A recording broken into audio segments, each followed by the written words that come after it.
The number of games on Steam is increasing every year, and most of them earned less than $1,000 in lifetime revenue. In a 2023 market analysis, of the 41,000 games released on Steam in the past 3 years, 50% or less made $500 or less in gross revenue.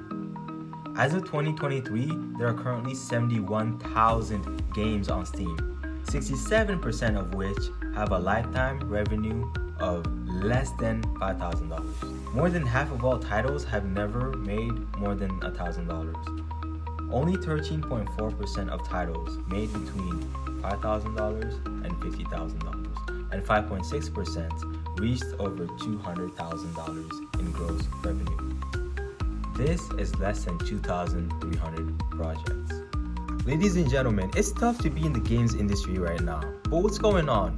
Why are these numbers so skewed? Is there a secret? Yes, there is. There are many reasons why these numbers are like this, and today we will be covering one of the biggest reasons why. And that reason is ideation, or how you come up with your game idea. Let's add a stylistic catalyst for change. Let's ask the question, how do you come up with a good game idea? Yes, it has to be interesting. Yes, it has to be fun. And yes, it has to be engaging. But most importantly, it has to solve a problem. Let's take a second to absorb this. What I'm saying is, if you want to be a professional game developer and make successful games, then look for problems in the game industry and most importantly, solutions to those problems. Let's take Stardew Valley for instance. One of the reasons why Eric Baroni made Stardew Valley was to address issues he found with the story of seasons. The key word here being issues. Baroni solved problems and recognized that there were others who had the same issues. Whether that was on purpose or not, I am not qualified to say. All I know is it resulted in one of the best and biggest indie releases ever. So, listen to the market. The market is you, your friends, your family, your neighbors, and your country. What games have your friends been dreaming about playing ever since you met? What mechanics have people always wanted in a game? And what have your friends been complaining about games since forever? What are the problems people have with the games out there, and do you have a solution to those problems?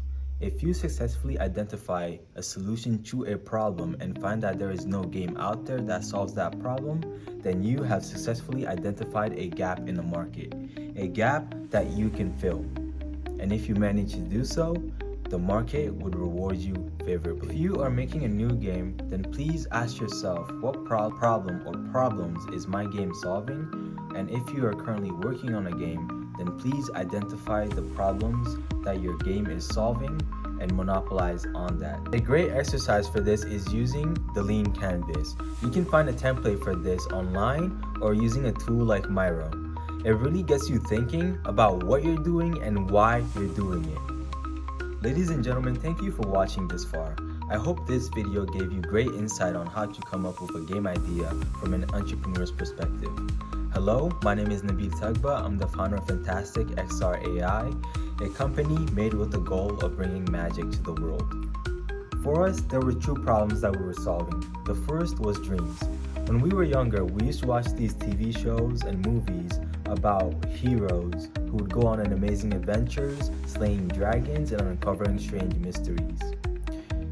From Pokemon to Bakugan, Digimon, Harry Potter, and even Yu-Gi-Oh! And when we used to watch these TV shows, we used to think to ourselves, I wish I could go on such adventures. This desire fueled our first problem. The second problem we were solving was interactivity. You can say that Pokemon Go tackled our first problem. It introduced AR, which allowed people to go out and catch Pokemon in real life. The problem was that the interactivity that came with the AR in Pokemon Go was lackluster. The Hunter system is an AR application that adds a fantastic layer to reality, allowing the user to go on the adventures they had always dreamed of. It also provides AR content that allows virtual objects to interact with reality and the players to interact with the virtual objects.